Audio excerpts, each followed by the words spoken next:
రాజకీయ నాయకులంటే ఎన్నికలకు ముందు ఓటర్లను ఆకర్షించడానికి ఎన్నో చేస్తుంటారు. చివరకు చిన్నపిల్లల ముడ్లు గడుగుతారు, దుస్తులు ఇస్త్రీలు చేస్తారు, రోడ్లు చిమ్ముతారు, బట్టలు మడత పెడతారు, అనేక పాట్లు ఓటర్లను ఆకర్షించడానికి పడుతూ ఉంటారు. అయితే ఎన్నికల తర్వాత కూడా ఆంధ్రప్రదేశ్ ముఖ్యమంత్రి ప్రజలతో మమేకం అవుతున్నారు. అసలు మొట్టమొదట ప్రజల వద్దకు వచ్చిన ముఖ్యమంత్రి చంద్రబాబు నాయుడే. గతంలో ప్రజల వద్దకు పాలనని, జన్మభూమి అంటూ ప్రజల్లోకి వచ్చింది చంద్రబాబే. మొన్న మధ్య ఓ మాజీ తెలంగాణ మంత్రి మాట్లాడుతూ ఇండైరెక్ట్ గా చంద్రబాబు నాయుడు గురించి ప్రస్తావించారు. చంద్రబాబు నాయుడు కార్యకర్తలకు సమయం వెచ్చిస్తారని, అలాగే ప్రజలకు సమయం ఇస్తారని, కేసీఆర్ అలా ఇవ్వకపోవడంతో వాళ్ళు ఓడిపోయారని చెప్పుకొచ్చారు. ఇక మాజీ ముఖ్యమంత్రి వైఎస్ జగన్మోహన్ రెడ్డి అయితే పరదాలు కట్టుకుంటూ తిరిగేవాడు. ఈ విషయంలో బోల్డ్ విమర్శలు ఎదుర్కొన్నారు, ట్రోల్స్ కి గురయ్యారు. ఇక విషయానికి వస్తే ఆంధ్రప్రదేశ్ ముఖ్యమంత్రి నారా చంద్రబాబు నాయుడు రూట్ మార్చారు. పేదలతో మమేం కావటమే కాదు, టీ కాఫీలు,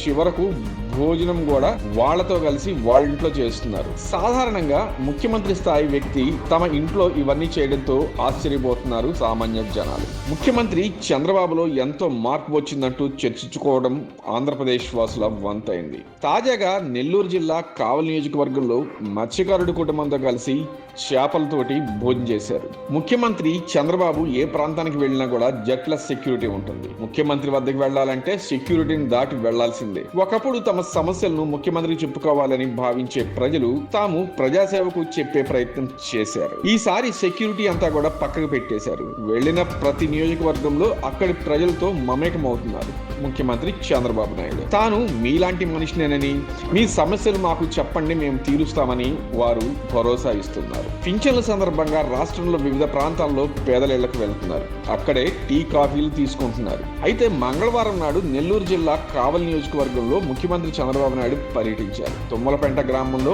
మత్స్యకారుడి ఇంట్లో భోజనం చేశారు. అధికారిక వాహనం దిగిన వెంటనే స్థానిక మత్స్యకారులతో కలిసి చేపల మార్కెట్ కు వెళ్లారు. అక్కడ చేపలు అమ్ముకున్న స్థానిక మహిళలతో కలిసి కాసేపు ముచ్చటించారు. ఆ తర్వాత చేపలు కొనుగోలు చేసిన ముఖ్యమంత్రి చంద్రబాబు నాయుడు స్థానిక మత్స్యకారుడు చంద్రబాబు ఆహ్వానం మేరకు సీఎం చంద్రబాబు ఆయన ఇంటికి వెళ్లారు. మత్స్యకారుడి భార్యతో చేపలు వండించారు. అయితే చేపల పులుసు పెట్టేటప్పుడు ముఖ్యమంత్రి నారా చంద్రబాబు నాయుడు ఆమె పక్కనే ఉండి ఆ వండే విధానాన్ని పరిశీలించారు. అలాగే అక్కడికి ఏ ఏ రకాల చేపలు వస్తాయి, ఎలా పులుసు వండుతారు, ఎలా కూరలు చేస్తారని ఆయన తెలుసుకున్నారు. ఆ తర్వాత బాబు కుటుంబ సభ్యులతో కలిసి సీఎం చంద్రబాబు భోంచేశారు. ఆ తర్వాత బయలుదేరే ముందు మత్స్యకారుడి కుటుంబానికి ధన్యవాదాలు తెలిపారు.